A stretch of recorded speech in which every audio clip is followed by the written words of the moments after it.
Rajasthan budget में अन्य राज्यों की पुरानी कारों के ट्रांसफर एवं पुनः रजिस्ट्रेशन शुल्क में की गई अप्रत्याशित टैक्स बढ़ोतरी में संशोधन की मांग को लेकर प्रदेश भर के कार डीलर्स आंदोलन की राह पर उतर आए हैं।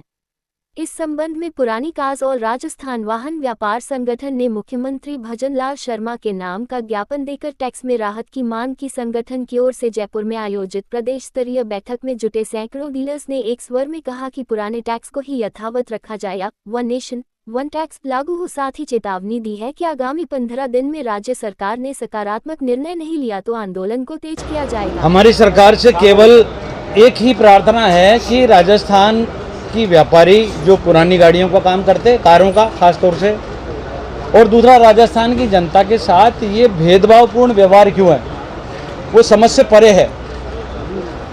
पहला कारण वन नेशन वन टैक्स, उसमें राजस्थान सबसे ज़्यादा टैक्स की डिमांड की जाती है हमसे, स्पेशली यूज कार में। दूसरी चीज़ सबका साथ सबका विकास, बड़ा अच्छा बजट सरकार ने दिया, सबको कुछ ना कुछ लाभ दिया, इंक्लूडिंग ट्रांसपोर्ट में भी जो दूसरा क्षेत्र में काम करने वाले हैं, बस हैं, ट्रांसपोर्टर्स हैं, उनको लाभ दिया। न्यू कार में कोई चेंजेस नहीं है। तो पुरानी कार वालों ने ऐसा क्या गलती की जो कि एक आम गरीब आदमी उस कार को खरीदता है, जो किसी का सपना है, जो नई कार नहीं खरीद सकता, उनके लिए हम काम करते हैं। दूसरा, हम राष्ट्रीय और अंतर्राष्ट्रीय लेवल पे जो केंद्र सरकार की नीति है उसे पुनरुपयोग नीति बोलते हैं, रीयूज़, जो हमारे प्रधानमंत्री जी नारा देते हैं। तो हम इन पुरानी गाड़ियों को इस लायक और खूबसूरत बनाते हैं कि आम आदमी के काम आ सके। तो हम वैसे भी राष्ट्र निर्माण के लिए काम कर रहे हैं, तो हम ऐसा कौन सा गलत काम कर रहे हैं कि इस पर टैक्स बहुत ज़्यादा बढ़ा दिया गया। ये बात समझ में आती है कि कभी कभार शराब पे, गुटखे पे, इन पे बेहताशा टैक्स बढ़ा दिया जाता है। ऐसे कामों को रोकने के लिए टैक्स बढ़ाया जाता है ताकि लोग उसके प्रति उनका ध्यान नहीं जाए या उसको नहीं करें। तो उस पर 10% पर एनम के हिसाब से छूट दी जाती थी। उसका कारण ये है कि राष्ट्रीय स्तर पर यही सिस्टम बना हुआ है। राजस्थान गवर्नमेंट है तो यहाँ से अगर कोई गाड़ी 3 साल किसी ने रखी और अदर स्टेट लेके जा रहा है तो उसका जो डिडक्शन है वो भी 10% पर एनम के हिसाब से ही होता है। तो ठीक अगर जितना ले रहे हैं उसी हिसाब से राजस्थान गवर्नमेंट ने पहले ही कर रखा था। अब इसको बदल के आधा कर दिया गया 5%, और जो छूट 80% तक जाती थी उसे कम करके 25% किया गया, पहला काम।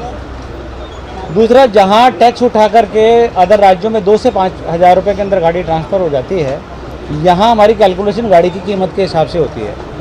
और गाड़ी की कीमत के हिसाब से भी देखा जाए तो जो पहले जो कुल टैक्स जमा था उसका 1/8 वो 8वां हिस्सा उनसे लिया जाता था। अब उस 8वें हिस्से को घटा करके 4था हिस्सा कर दिया गया, मतलब 25% कर दिया गया। 12.5% की जगह 25% टैक्स लिया जा रहा है। तो ये एकदम बड़ा ड्रास्टिकली चेंज है। कोई टैक्स बढ़ता है परसेंटेज के हिसाब से बढ़ता है, यहाँ तो दुगने और तिगने में बढ़ाया गया है।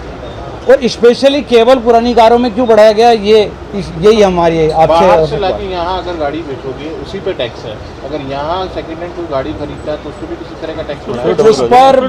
उस पर भी बहुत टैक्स है। उस पर पूरे आसपास का जो जितने भी स्टेट उनमें सर्वाधिक टैक्स राजस्थान में है।